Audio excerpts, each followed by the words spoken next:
Hello there, ladies and gentlemen, and welcome to another episode of CookieCast. Today on CookieCast, NFL football, baby. And yes, we got a guest. Managed to wrangle us a juicy guest. Not that way. It's just a guest. I'm not saying it's just a guest. We got a guest.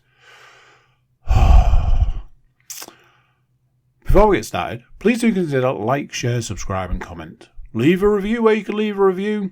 Share the podcast around. That's the big one. Share the podcast around.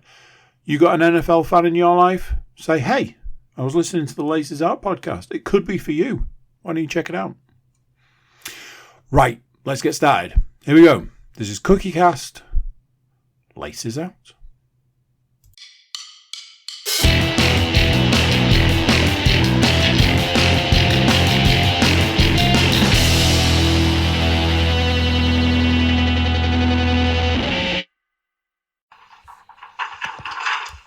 Recording in progress. Yes, indeed. Recording is underway. Welcome on in, ladies and gentlemen. For those of you watching on YouTube, don't adjust your set. There are three of us here, and it's not the football podcast. It is the American football podcast. And that can only mean that we've actually gone above and beyond this week, and we've actually got a physical guest on. However, it is his second appearance on the podcast this season, so there will be no season-long predictions to come from said guest. We're welcoming in Mr. Matthew Moore. How are you doing, sir? It's been I believe it was all the way back in week 3 that we had you on. If I was doing season-long predictions with 3 weeks to go. Yeah.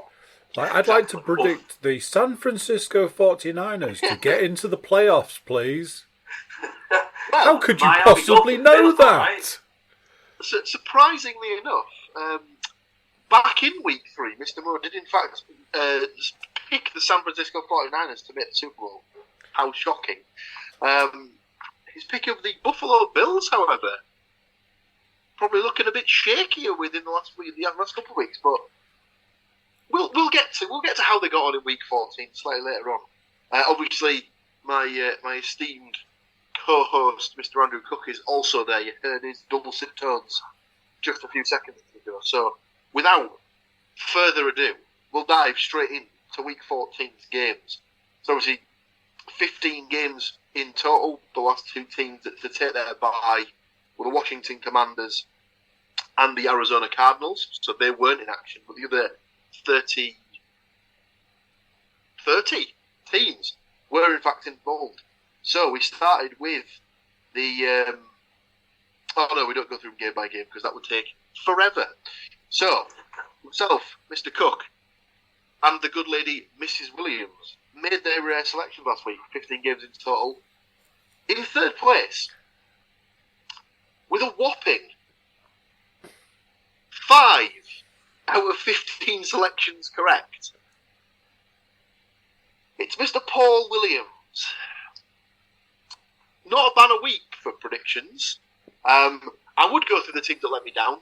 It's just easier to go through the teams that didn't let me down. So I correctly picked the Buccaneers to beat the Falcons, the Ravens to beat the Rams, and that was up for debate for a good while.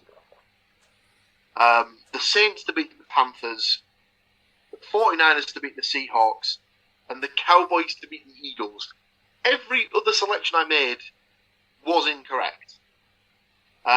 So no points for me this week. Second, with 6 out of 15 selections correct,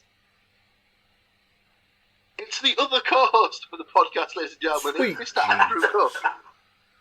Andy's 6 selections that he got correct were the Ravens to beat the Rams, the Bengals to beat the Colts, the Saints to beat the Panthers, the Vikings to beat the Raiders, the 49ers to beat the Seahawks, and the Broncos to beat the Chargers. All the other 9 games were picked incorrectly, which means winning the week, and she'll be absolutely thrilled to hear, with 9 out of 15 selections correct, winning her first point, I believe. She did get a half one week when she shared the week with another person who was predicting.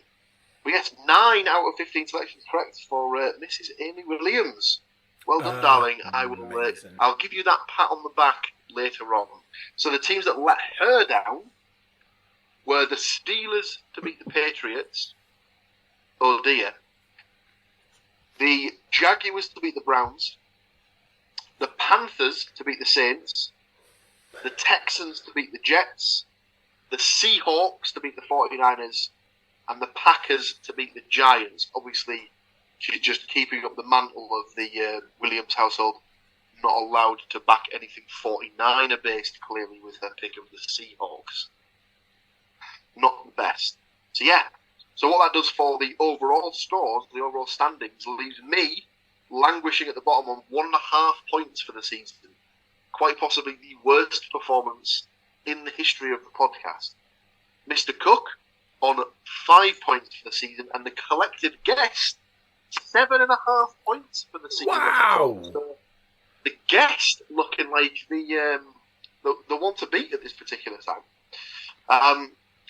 From the side bet perspective, I can't see an awful lot of points being scored here, as not a lot of points were scored in the actual predictions. So Andy picked the New Orleans Saints to beat the Carolina Panthers, and the San Francisco 49ers to beat the Seattle Seahawks. That's 2 points right there. However, he did also have the Dolphins to beat the Titans and the Texans to beat the Jets. Not ideal, so only 2 points for Mr. Cook, moving him on to 31 for the season so far. I had the Ravens to beat the Rams, so I get myself a point there. Then I had the Lions to beat the Bears. Nope. The Chargers to beat the Broncos. Nope. And the Packers to beat the Giants. That's a big fat nope. So just 1 point in the side bet for this week, moving me on to 38 points for the season. So Andy slowly but surely chipping away at that 8-point lead that I had going into week 14. Let's see how week 15 pans out in due course. But the stats mistress has been at it again, I believe, and she has furnished us with the juiciest, tastiest, most delicious stats for us to bring to you in your ears and eye holes right now, I believe. Yep, she's been at it again. As the running joke for this season is, hopefully, their stats for this year. But yes, stats brought to us by the Stats Mistress, brought to her by, I believe, Nate Davis of USA Today, however, not credited here, so just have to presume. These are the NFL Week 14 stats for the 2023 season. Hopefully. Number 1, and it's a big one, so strap in. The NFC was thrown into delightful upheaval Sunday night. The Dallas Cowboys spanking the reigning conference champion Philadelphia Eagles 33-13. The victory moved America's team into first place in the NFC East and dropped Philly to the 5th seed. However, if the Eagles win out, they'll still claim the division throne and become the NFC East's first repeat winner in nearly 2 decades. Nice. Number 2. However, the Eagles are no longer assured of securing home field advantage and a first-round bye for the 2nd consecutive season. The San Francisco 49ers, they've beaten both Dallas and Philadelphia already, now in control of the number 1 seed following Philly's loss.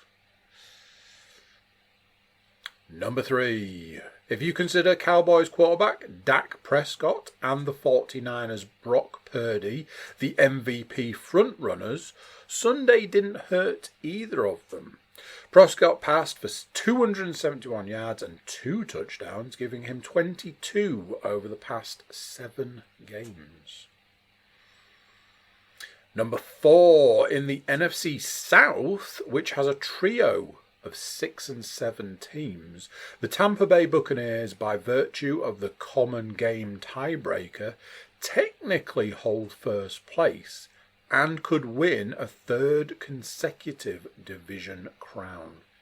After beating the Falcons in Atlanta on Sunday, courtesy of quarterback Baker Mayfield's touchdown pass with 31 seconds to go. As for the AFC, what a glorious mess. The Buffalo Bills have won 2 of 3 since dismissing offensive coordinator Ken Dorsey, improving to 7 and 6 after beating the Kansas City Chiefs at Arrowhead Stadium on Sunday. But amazingly, the Bills are in 11th place in the conference despite being 1 game behind reigning Super Bowl champion Kansas City, which is in 3rd place overall. That, I believe, is the end of my stats. I'll hand over to my glamorous co-host for some more juicy stats. Yes, indeed. And sticking with the Kansas City theme, aside from 3 neutral site Super Bowl starts, Patrick Mahomes is facing the prospect of having to play his first playoff road game this postseason. And maybe even especially soon, if Kansas City fumbles its division lead to fast-closing Denver. A half dozen AFC teams, the Bills, the Steelers, the Browns, the Colts, the Texans, and the Broncos, are currently 7 and 6, making the tiebreaker application quite something else. For now, it favours Pittsburgh and Indianapolis, who currently hold the conference's final 2 wildcard spots, though those teams will play each other on Saturday afternoon. Oh no, sorry, those teams will play... Oh yeah, they do play each other on Saturday afternoon. You've doubtless heard the old trope about the backup quarterback being the second most important player on any team's roster. Well, it's as true as ever this season. Entering Monday night's doubleheader, 11 of the 26 teams in action in Week 14 ended their game with a passer who was not their starter in Week 1. 5 of them were part of a winning effort. Like I said to you guys earlier, it feels like it's a cursed season at the quarterback position. I don't think I've ever known anything like it for the consistency that quarterbacks are the players getting injured. It's just injured and then poor play as well. Like, I think they were talking about, I was listening to a podcast where they were talking about the Browns, and they've gone through 4 quarterbacks now. You know, just like, it's absolutely ridiculous. I mean, I know the Jets have bandied on with like 3 different ones going back and forth with Zach Wilson, but yeah, it's a strange season for quarterback play. Not good, not good. One of those backups was the Cincinnati Bengals' Jake Browning, 275 yards and 2 touchdowns passing, plus a rushing touchdown on the ground, who had his second scintillating start in 6 days, as his team ended the Indianapolis Colts' AFC best 4-game winning streak. Across the state, another quarterback, a Super Bowl MVP once upon a time, lol, has also returned to prominence. Joe Flacco, now anointed as the Cleveland Browns starter the rest of the way after another sterling performance, 311 yards, 3 touchdowns passing in Sunday's defeat of the Jacksonville Jaguars. Some people would think that I do it on purpose. Listen, that's all well and good. He did it against a team where Trevor Lawrence was half fit at best. So let's just temper down the Joe Flacco's the balls talk, shall we? Did he throw an interception on his first drive? I don't know. I wasn't watching until about an hour into the game, so I missed that. And my final stat. Jets quarterback Zach Wilson, reinserted into the starting lineup on Sunday, appeared rather enthused by his restored role.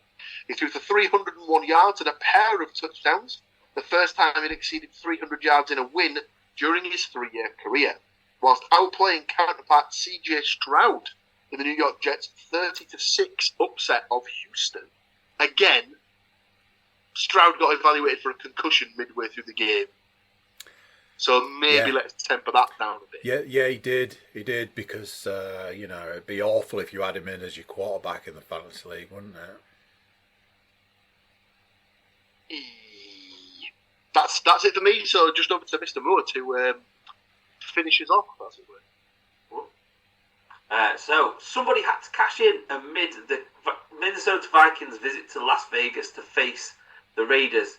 Turned out it was the Vikes who benched quarterback Josh Jacobs, but got a 36-yard field goal from Greg Joseph to win 3-0. It was the lowest scoring game in 16 years. I didn't watch a minute of it. I don't even remember any of it being on Red Zone, to be honest.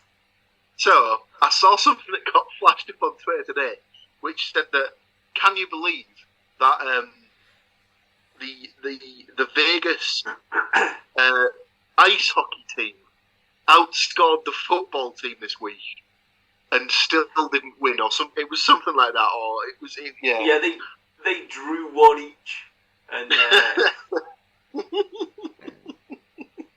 yeah, shocking. Absolutely shocking.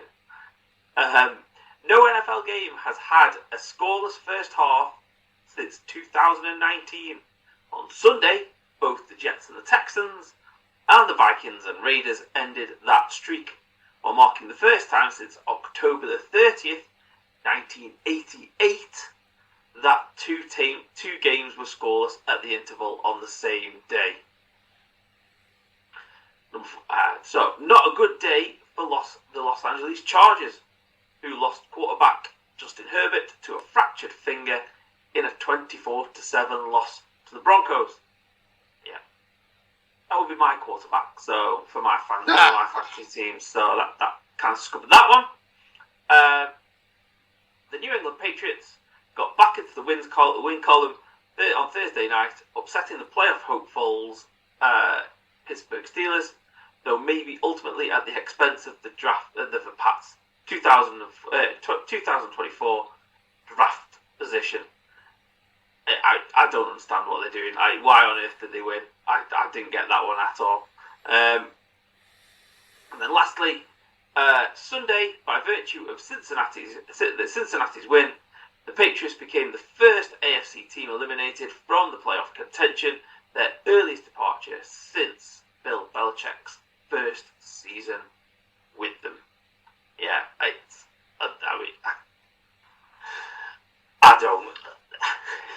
think I've said this to you guys a million times. There's so many poorly ran teams, and the Pats aren't a poorly ran team, but people are doing dumb stuff.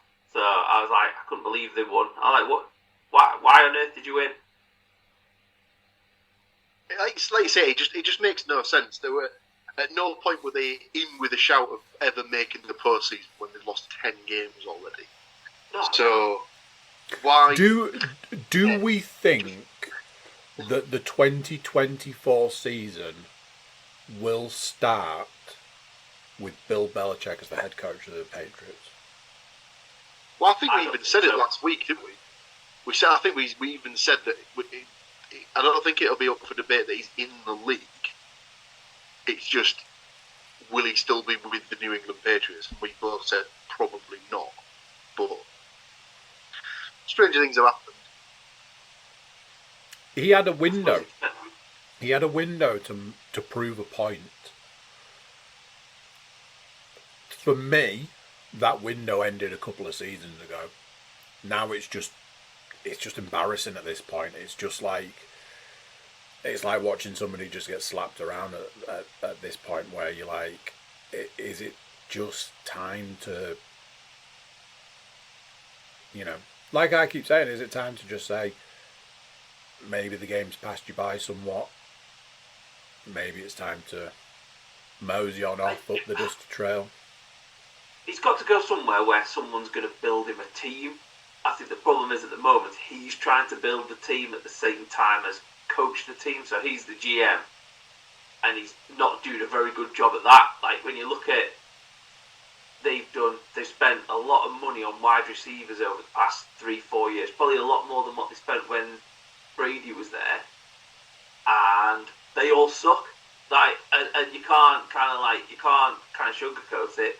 Tight ends as well. They spent draft picks and money on tight ends, and his construction on the defensive side, that's outstanding. Their defense is something else. But the offensive side of the ball is terrible. From across the board, there's just no the offensive line's no good. The quarterback's obviously no good. But then the wide receivers and the running back's decent. But that's kind of fading because people go, well, go on then, chuck it to Devontae Parker if you want. It's particularly bad at the moment, and like you say, like Andy just said there, maybe we need to get to the point where you just sort of understand that the game's kind of passed him by, but with him being so close to breaking Don Shula's wins record, you just know that he's not gonna give up whilst he's still in with a shot of getting it. Yeah. And it's what job comes up and what's there. He's probably got to pick a good job. If it, for example, we've talked about the Chargers. Kind of obviously they haven't sacked Staley yet, but the Chargers would be a good team to go to. They've already got a good collection of defensive players that he can coach up. They've got a elite quarterback. It's whether someone can build the team around on the offensive side if they can get a decent offensive coordinator to kind of coach it up. But there'll be come the off season, there'll be plenty of teams wanting him if he's available for like a trade for a first round pick or a second round pick or something like that. Absolutely. One final thing, I don't know if it got covered in the stats, was obviously that the San Francisco 49ers were the first team to officially punch their ticket to the postseason. I think that was obviously when the Packers didn't beat the Giants on Monday night. That's what I was alluding to earlier on, that they are the first team to officially cross the line. Yeah. So I think they're in control of their own destiny. So they know that if they win out from here on inwards, they'll have home field advantage throughout the playoffs. I think the toughest game is next weekend. I think they've got the Ravens. Can we just have a moment to talk about the Ravens? The Ravens feel very much like we've talked about like a variety of different teams this season that have attempted to go under the radar. Like they don't want any spotlight pointed on them. They just want to turn up, win games, and move on. And when I was going through today's picks, I was like, I picked this team and this team and this team. When I got to the Ravens, I was like, Ravens have won 10 games.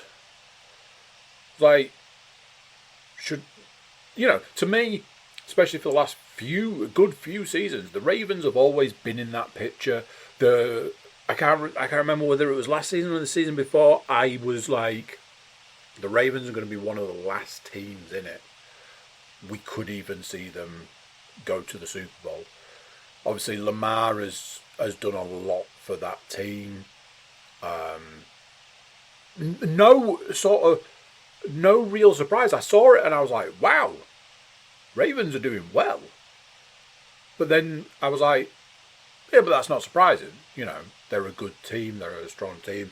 They always put a lot into their defense, and this like combination quarterback running back situation, it's just absolutely working for them.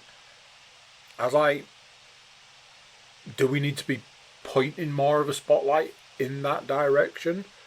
Some of our, like we mentioned before, some of our really early on picks aren't looking all that great at the moment.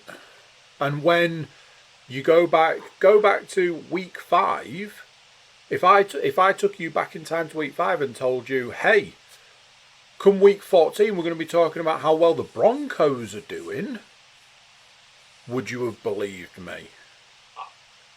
No. I think with the Broncos, it's that kind of weird situation where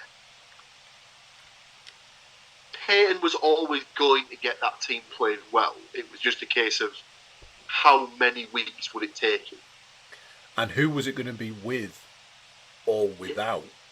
He made no attempt to hide his opinion about certain players that may have been in certain positions on that team. It also, and it feels like over the last few weeks, Russell Wilson at one point said, I've lost the team. I saw a clip of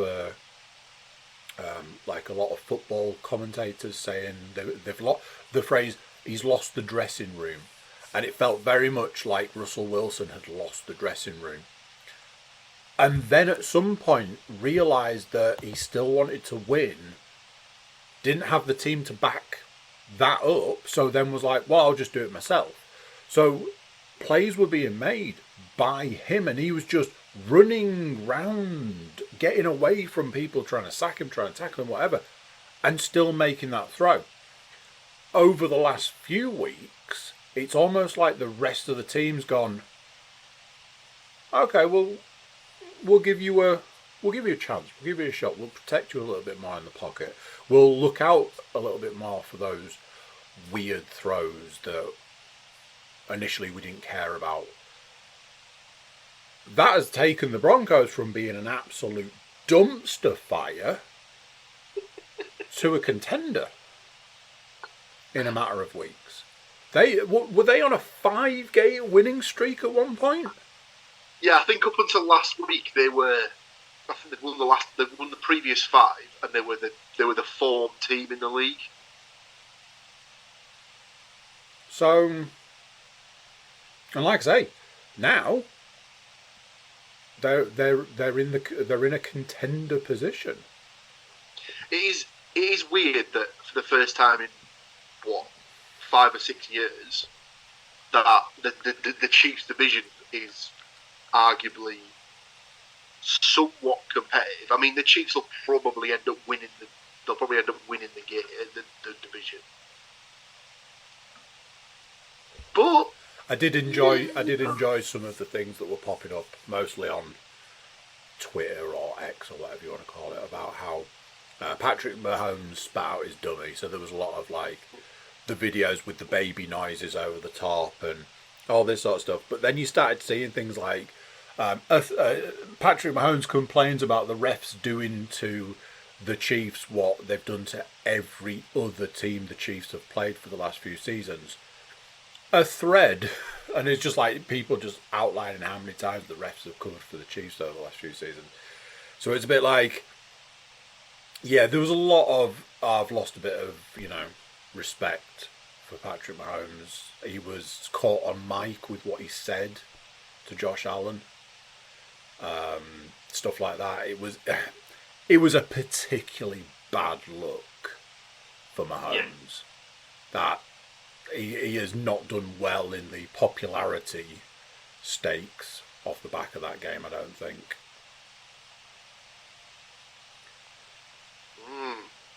Well, that puts a nice neat bow on the end of week 14. Sure does. So that just brings us to week 15. So we've got all myself, Andy, and Matt week 15 game picks, and then once we've gone through those, myself and Andy will need to do our 4 side bet selections for this week. So what we'll do, we'll take a little step back, we'll have ourselves a little break, but then we'll come back at you with week 15's game picks, and let me tell you, there's some doozies in there, ladies and gentlemen. Don't touch that dial. We'll be right back with you. Recording in progress. And just like that, the break was over. So, as we said before, week 14 done and dusted. Week 15, myself, Mr. Cook and Mr. Moore have provided our selection for which teams we think will win the games in week 15. So we'll go through these right now. As we said before, week 15 onwards, all the bye weeks are done.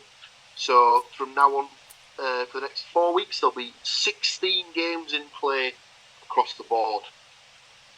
So, our Thursday night football sees the Los Angeles Chargers taking on the Las Vegas Raiders. Now, I believe going into this game, it was touch and go as to whether Justin Herbert would be fit enough to play. And it has since come out today that he's having surgery on his finger, so will be placed on injured reserve, which pretty much rules him out for the rest of the season. So unless they do scramble and make the postseason, which seems unlikely anyway. It was unlikely to make the postseason with him. So without him, it's almost certain that they're not going to be in the postseason. So I hedged my bets when I made my pick for this one, and went with the fact that he probably wouldn't play. And I believe Matt may have also done that, as we both picked the Raiders to get the win in this one.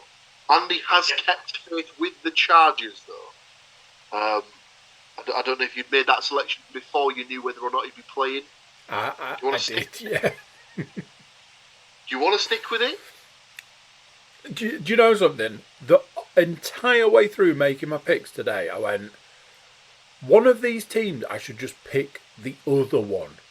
The way this season's going, I should pick the other team from the one I think. Just pick one at random, pick the other team, and roll the dice. So, you know what? I'm going to let this one ride. There you go, ladies and gentlemen. So Andy's sticking with the Chargers. Obviously, I mean, it's not exactly picking a hot hand to pick the Raiders coming off the back of their bagel this weekend. I mean, I picked the Raiders with the information that Justin Herbert was out for the season, and it still was the one that I left till the end because I really couldn't make up my mind. Yeah, not a massive shock. It's probably another one of those ones that I won't be setting aside any time on Friday to watch that particular game. I don't need Chargers Raiders in my life at any point. So Amazon got screwed again. I think why they've paid that money for Thursday night games. The Thursday night games stink, and they're going to end up making a rule out that they're allowed to flex the Thursday night game like as close as like the week before or something like that. Well, I think the Pats Chiefs game this weekend that should have been Monday night. Yeah, it's the first time. It's only the rules only been in. This is the second year it's been in that they can flex the Monday night game out, and shock horror, ESPN did that. Great. It's crazy when you think about it. Like the sort of the history of those two franchises that they don't want that game to be on because of how bad the New England Patriots have been this season. But it's been replaced with the Eagles-Seahawks game, which should at least be competitive to a certain point. So going back to the run, so like I say, myself and Matt have taken the Raiders. Andy has taken the Chargers on that one. We then move to our first set of Saturday games from the season. The college slate is almost done. We're just into bowl season now, so not as many college games being played. So that frees up the space for the NFL to step in on Saturday. So we have two games this week. The first of which is the Vikings at the Bengals. And despite the fact that Joe Burrow is out for the remainder of the season, we have all gone for the Bengals to get to win this one. Obviously, the Vikings traded for Josh Dobbs, couldn't really get anything going on offense on Sunday against the Raiders, and ended up benching Josh Dobbs. And it still didn't really get anything going on the offense. So, who knows? Will the Vikings go back to Dobbs? More than likely, yes. But Bengals at home, the backup seems to be playing pretty well. So yeah, no shock there. We've all gone for the Bengals on that one. The other game to be played on the Saturday evening sees the Steelers travel to Indianapolis to take on the Colts. Now, I don't know if me and Andy have suffered some sort of horrendous brain trauma, but we've both backed the Steelers in this one, whereas Matt has gone with the safer option of the Colts. I think in my head, my thought process was the Steelers surely can't be that shit that they lose 3 on the spin.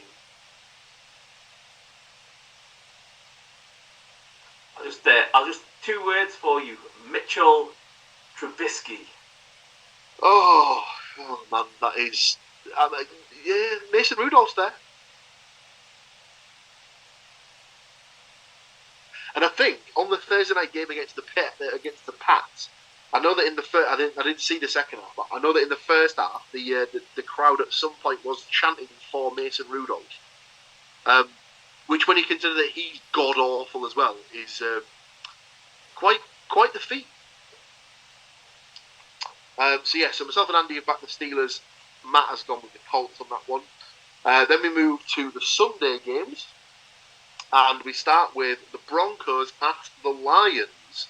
The Lions they've hit a bit of a sticky spell at the minute. Sorry, this is technically a Saturday game.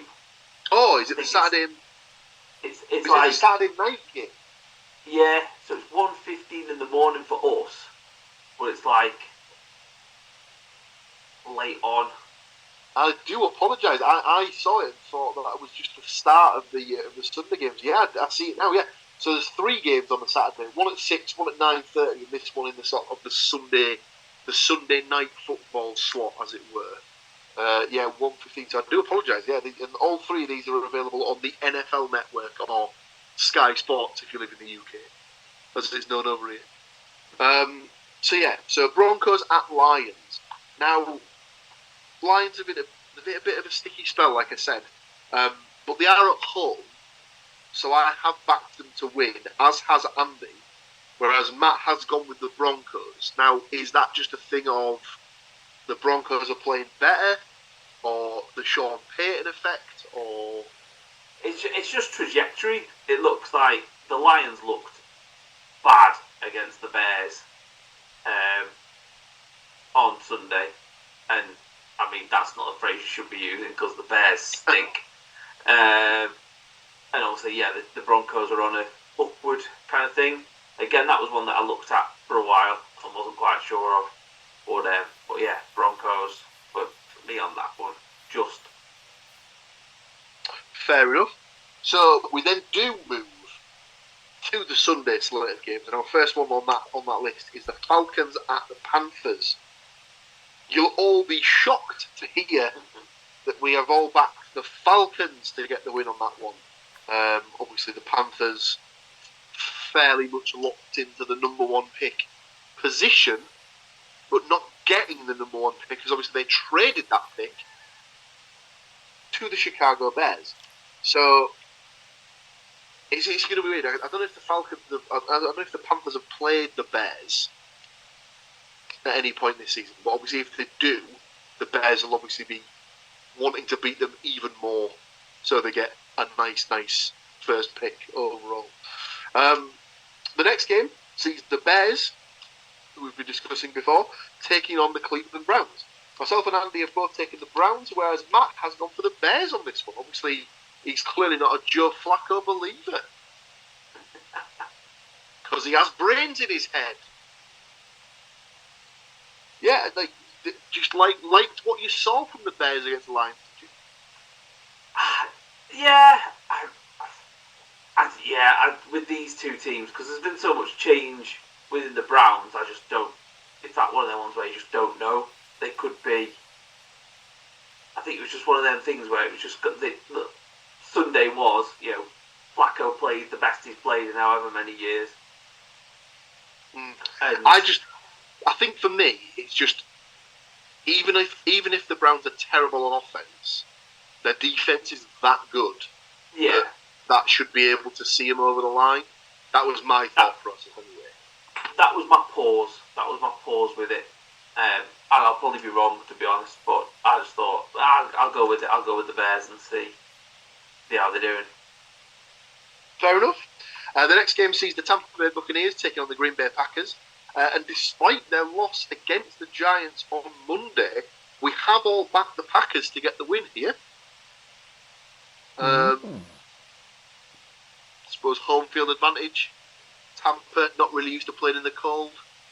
I honestly thought that I would have been maybe one of the only ones to pick that way, but no, I always have this sort of thought process of teams that are from warm sort of climates going to somewhere where it's going to be absolutely free. It's like the later on in the season it gets. That's why I always would give home field advantage to the Bills, because obviously they're always used to playing in it.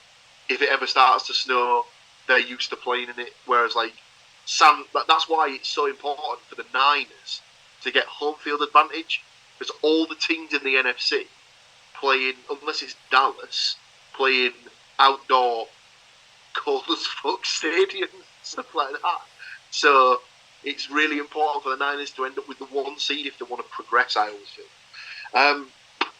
Same in the next game. So we've got the Jets at the Dolphins. Shock horror, we've all gone for the Dolphins to get the win in that one. Next up, we have the Giants taking on the Saints in New Orleans. Myself and Andy have backed the Saints, whereas obviously Matt's seeing something in Tommy D, and he's liking what he's seeing, and he just wants to be part of the family. So, no, I think it's just Saquon. Saquon seems to be back somewhere to what not fully back to where he should be, but is somewhere near to that, and I think that seems to be the kind of thing. Is it? They've won 2 on the trot as well, haven't they? Yeah, I think 3 potentially. Let me just go back. yeah, because he had that season where he was really off his game. When he was on my fantasy team, picked up first draft pick on my fantasy team. That's right. Yeah. Yes, Mr. DeVito has won his last 3 starts, or he's been involved in 3 wins in his last 3 games. So we might be onto something here, lads. Daniel Jones may no longer be the starter in New York. Next up, we have the Houston Texans taking on the Tennessee Titans. It's another divisional matchup. Again, myself and Andy have taken the Texans, whereas Matt's gone with the home field advantage for the Titans. Is that just because of how well they played against the Dolphins to beat them? That part of it, and if CJ Stroud isn't yes, like 100% didn't think playing, about that. and Tank Dell seems to really put the Texans in the tank, as it were, him being out. That is a good point. I hadn't considered that, and that's annoying because you can clear concussion protocol within a week, can't you? But it's something like you have to have so many It's 5 days, isn't it? Yeah, but I think. I mean, what's their record now? 6-8. The Texans. Yeah. Were they not one of the teams that was at 7-6? Yeah. They were one of the teams at 7-6 in that cluster of 8 teams in the AFC that were 7-6. It's how much are they going to risk Stroud? We saw it last year with Tua, that concussions come in clusters, and that was a nasty hit as well. That it wasn't a that looked like a glancing blow kind of thing. It was a nasty hit that gave him the concussion on Sunday. So that I assumed that he probably wasn't coming back, and they looked even more impotent once he went out. Yeah, I think obviously I'm assuming the backup's Davis Mills. So if they have to go back to him, I mean that's not to say he wasn't a serviceable quarterback, but there's obviously a reason that they drafted CJ Stroud. So yeah, I think I've taken the Texans, but obviously if that does change and if CJ Stroud doesn't make a game, if I had money on it, let's put it that way, I'd be jumping off that pick faster than you can say mature cheddar or something like that. Our last game of the 6 p.m. slot of games over here in the UK, at least, sees the rearranged Monday night fixture of the Kansas City Chiefs at the New England Patriots. And I don't think Patrick Mahomes has ever lost 3 games on the spin, has he? As a starter in the NFL? I doubt it. Very few occasions where he's lost 2 on the spin. Obviously, he's on. So that was he's on apparently a thing from the weekend. Apparently, they'd put the banner up saying that he doesn't lose 2 on the bounce, and they're saying that then essentially cursed him. So yeah, it's that thing, isn't it? Like when they read out the stats for a kicker. He's never missed a kick in his entire career at 45 yards. It's absolutely bang on, and then he's missed it. Like, well, then you should have said something, then, should you? So yeah, it's one of them, isn't it? This is absolutely one of those games where the Patriots shithouse their way to a victory because why not? Like, we can't win in normal everyday games, but we'll go up against the Chiefs and get a win. I don't think that'll be the case. Neither do you, and neither does Matt, in the fact that we've all picked the Chiefs in that one. But what I will say is, if the Patriots do somehow pull that out, I don't even know if the Chiefs will end up making the postseason. That could truly derail that franchise, I think, if they lose that one. So, we move into the 9 o'clock slate, and the first one is the 49ers taking on the Cardinals. And, surprise, surprise, we've all taken the Cardinals to get beaten, of course. Yeah, I think it's another one, like I said.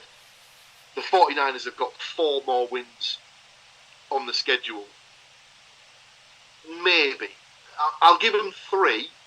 I think that Ravens game will determine whether they get the number 1 seed or not. They've got the Ravens and they've got the Rams who are coming on all of a sudden. Ooh, yeah, good point. I think of the 2, obviously, the Ravens will be the tougher game. Is it in Baltimore or is it in San Francisco? That is the question. Let's have a look. It is.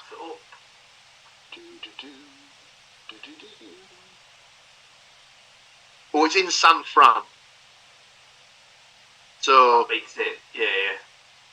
That puts it more in the Niners' hands, I'd say.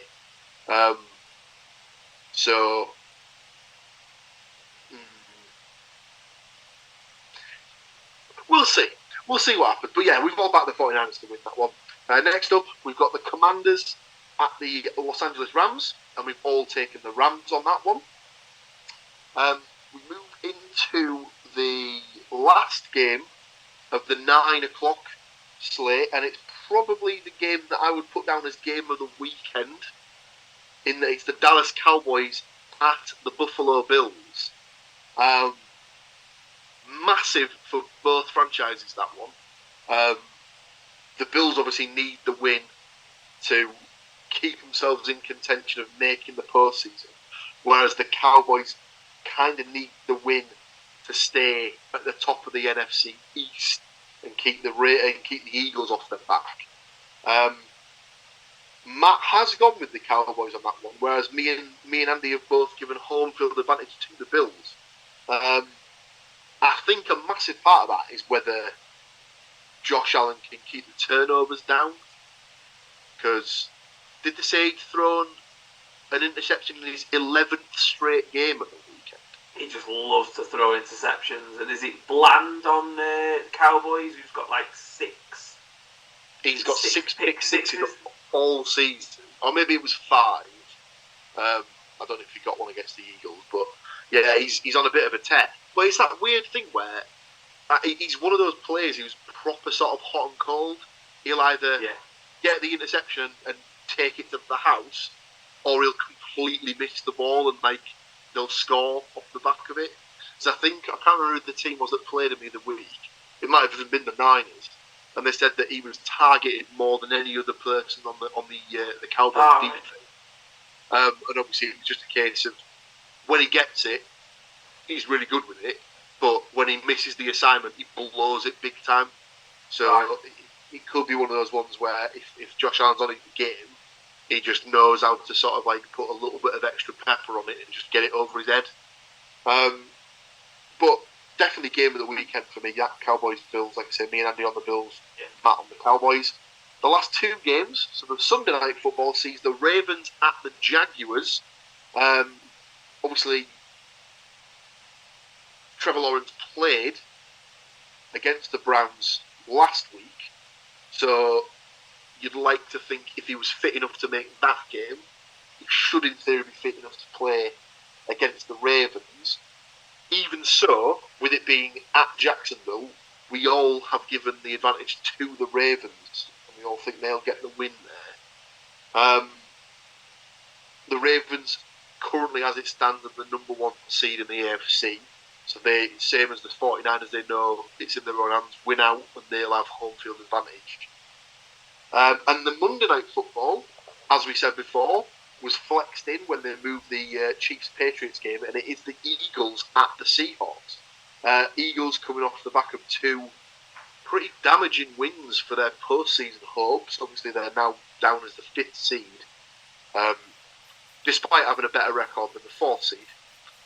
We won't get into that, though, because I feel we could be here for a long time talking about the seedings in the NFL, as it is a massive pain in my arse. I think it's a horrible way to do your seedings.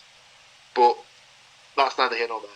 So the Eagles at the Seahawks, and it's another one of those ones where both teams kind of need the win to sort of like bolster the postseason hopes. I mean, the Eagles will make it in, regardless of whether they win the NFC East or not. They're already at 10 wins. The worst they can do is 10-7, and I can't see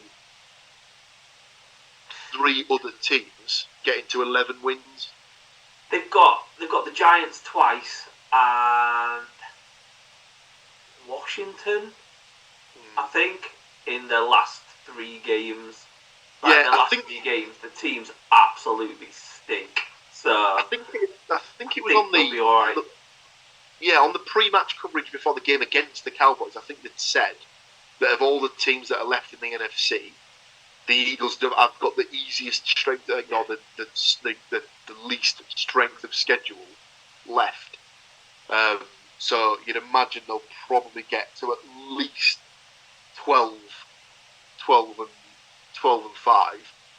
I mean, they'll probably end up somewhere around they might even be 14-3 come the end of the season. You just don't know. But even though Seattle is at home on this one, we have all given we've given the advantage to the Eagles. So it'll be interesting to see how that Bills-Cowboys game plays out, as obviously that'll have a knock-on effect for the Eagles seeding in the NFC. I mean, we've all said that the 49ers will beat the Cardinals, but divisional games sometimes have a weird effect on people, and obviously it's in Arizona as well, so you never know, they might just want to sort of spoil the 49ers party. But that's your week 15 game picks across the board for myself, Mr. Cook and Mr. Moore. Even though we had a difference of opinion in the first game, I picked the Raiders, Andy picked the Chargers. The rest of the games we both picked identically. So it's a good thing that Andy didn't want to change to the Raiders in that first game. Otherwise, we'd have been able to do some sort of tiebreaker. So all that's left to do is for me and Andy to pick our side bets for week 15. And as always, Mr. Cook, I will offer you the chance to go first, or to put me into the bat first. It's up to you. Well, did we draw this week? Technically, you won, so you got 2 out of 4, whereas I got 1 out of 4. But because I'm still in the lead overall, This guy knows it. I'm working off that principle. So I'd had a thing this afternoon where I'd had this horribly deviously cunning plan. If the week had gone differently. So if it had been one of those weeks where, for example, you'd got 4 right and I'd got 4 wrong, I was going to say, okay, we'll do the picks this week, but you should have deferred your last pick of the week to Matt. And then you gave the results. I was like, damn it. So I will go first, and I will use a sometimes tried and tested method of picking the first game of the week. Apparently not always the way to do it. So I will take the Miami Dolphins to beat the New York Jets. It's a solid opening selection. I will jump straight on the fact that you haven't picked the Kansas City Chiefs, and I will do so right now. I think that the chances are the Chiefs will win that game. I think they'll win it fairly comfortably, and I dare say you might even get a pissed off, Radji, angry, hungry Mahomes and company, and we could even see 40s, 50s maybe, if they wanted to sort of get themselves back on track. If they feel they've sort of gone a bit. I honestly think that it's not what's on the Chiefs side of the game. I think you could be seeing Bagel in New England. Honestly, if the Chiefs turn up fired up, it could be a situation of do not let a single point pass from the other side of the ball. Now get out there and get it done. Well, if you think about it, for the first time, arguably since he's been there, he's being outperformed by the defence this season. The Chiefs have got like a top 5 defence, I think, this season for the first time in God knows however many years. So it was always a case of before it was Mahomes dragging them through because they were just conceding touchdowns left, right, and centre. And this year it's been the defence that's kept them in games because the offence can't score. Yep. My second pick, I will go for the Atlanta Falcons to beat the Carolina Panthers. When you didn't take that as the first game, I was like, don't tell me he's missed that, because that would just be strange. I was like, oh, just keep that tucked away there. He might have. But yes, that is absolutely the second game to pick. I was shocked that one wasn't the first one off the board, to be honest. Well, again, I mean, the Falcons. It's a divisional game. Aren't good. No, the Falcons aren't good, and that's the only reason why I sort of left it off the board.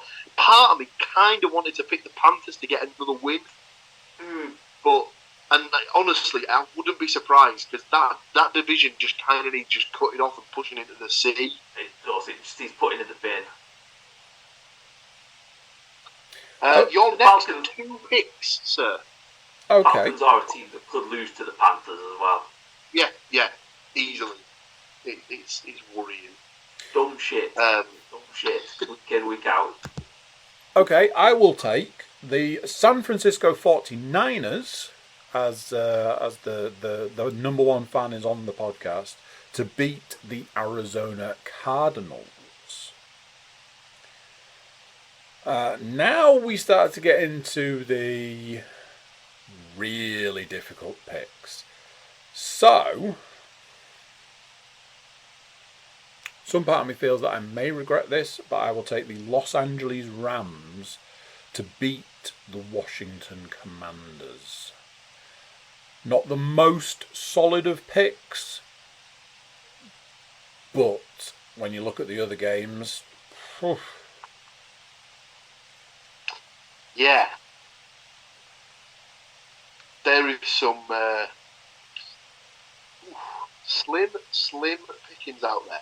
I am going to go for the Browns to beat the Bears. Like I said before, that is solely based on the defense rather than the offense there. Yeah. So I'll go Browns over Bears.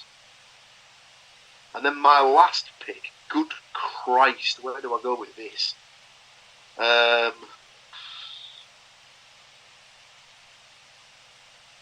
mean, there's a couple of games on there where we have all picked the same way. Do I really want to take the Packers? No. All the Packers. I'll go with the Bengals to beat the Vikings, just because I'm less concerned with the Vikings than I am with the Bucks.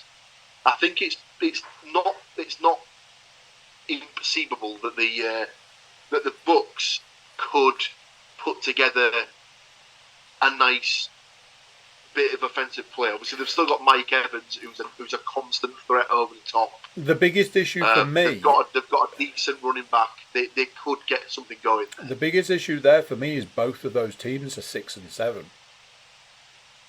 It's just that looking at them on paper, if nothing else, it's like it's a 50-50 throw as much as any of the games. So I am now left with two choices, and unfortunately, one of the two choices is a slightly better team going up against a slightly worse team.